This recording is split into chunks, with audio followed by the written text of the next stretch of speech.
आप सभी को मेरी तरफ से जय माता दी। आज का जो प्रश्न है वो कुछ इस प्रकार है कि मृतक की अस्थियों को कब विसर्जित किया जाता है और कौन इसे विसर्जन कर सकता है। यानी मरे हुए व्यक्ति की जब लाश को जलाया जाता है उसके बाद जो राख बची होती है, जो हड्डियां बची होती है, उन्हें अस्थि भी कहा जाता है। तो उस अस्थि को कब विसर्जित किया जाता है और कौन इसे विसर्जित कर सकता है, इसके बारे में मैं आप सभी को पूरी बात बताने वाला हूं।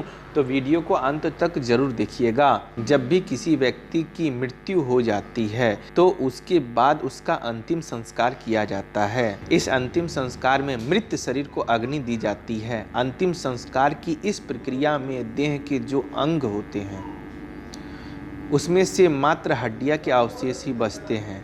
ये अवशेष भी काफ़ी हद तक जल जाते हैं और इन्हीं को अस्थियों का रूप में रखा जाता है। जब व्यक्ति का शरीर पूरी तरीके से जल जाता है उसके बाद ही अस्थियों को लिया जाता है।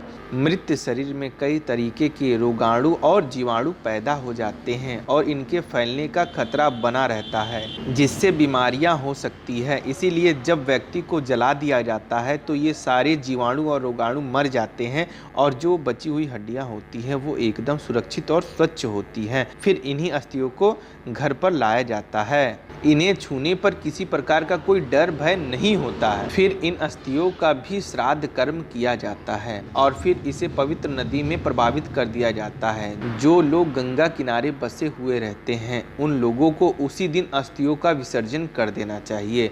जो लोग नदी के किनारे नहीं बसे होते हैं वो लोग उस अस्थि को कलश के बाहर किसी पेड़ में लटका देना चाहिए। यानी आपके घर में, आपके गांव में अगर गंगा नदी नहीं बहती है तो आपको क्या करना है, जो अस्थि है कलश के अंदर उसे किसी पेड़ में लटका देना चाहिए। लेकिन हाँ, ये बात ध्यान रखें कि 10 दिनों के भीतर उन अस्थियों का विसर्जन कर देना चाहिए। जब 10 दिन के भीतर ही अस्थियों का विसर्जन गंगा जी में कर दिया जाता है तो ऐसा माना जाता है कि व्यक्ति को गंगा घाट पर मरने का सुख प्राप्त होता है। कितनी बड़ी बात गरुड़ पुराण में बताई गई है, हमारे शास्त्रों में बताई गई है कि अगर मृत अस्थियों को गंगा नदी में प्रवाहित करने से उसे गंगा घाट पर मरने का सुख प्राप्त होता है और वो भगवान विष्णु के बैकुंठ धाम को भी प्राप्त होता है। मान्यता ये भी बताई जाती है कि अस्थियों को अगर गंगा नदी में प्रवाहित करने पर अस्थियां जब तक गंगा नदी में तैरती हैं तब तक उन्हें स्वर्गलोक और भगवान के बैकुंठ धाम के दर्शन होते रहते हैं और उनका मोक्ष का द्वार भी खुलने लगता है। अब मैं आपको कुछ विशेष बात बताने जा रहा हूँ कि अस्थि विसर्जन के नियम क्या है। अस्थियों को विसर्जन तो वैसे भी कोई भी कर सकता है, लेकिन जिस व्यक्ति ने मृत शरीर को अंतिम संस्कार किया हो, यानी अग्नि दी हो, यानी उस चिता को जलाई हो, उसी के द्वारा अस्थि का विसर्जन भी किया जाना चाहिए। इसके लिए कुछ नियम हैं जिसको पालन किया जाना अति आवश्यक होता है। यदि अस्थि विसर्जन करने जा रहे हैं तो जो व्यक्ति अस्थियों का विसर्जन करे वो शुद्ध होना चाहिए। खान पान में भी प्रतिबंध होना चाहिए। इन नियमों का पालन करना बहुत आवश्यक होता है और अगर पालन नहीं किया जाता है तो मृत आत्मा नाराज हो जाती है, रुष्ट हो जाती है।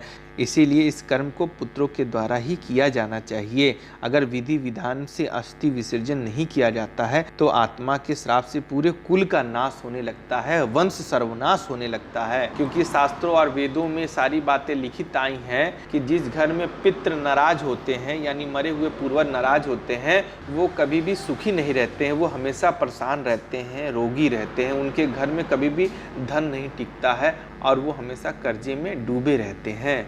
तो इसी के लिए मैं आप सभी से बताना चाहता हूँ कि अगर आपके यहाँ भी किसी की मृत्यु हो रही है तो उनकी अस्थियों को 10 दिन के अंदर गंगा नदी में प्रवाहित करना बिल्कुल ना भूलें। इस बात को आपको विशेष ध्यान रखना है। अगर मेरे द्वारा दी गई जानकारी आप सभी को पसंद आई हो तो चैनल को सब्सक्राइब जरूर करिएगा। धन्यवाद। जय माता दी।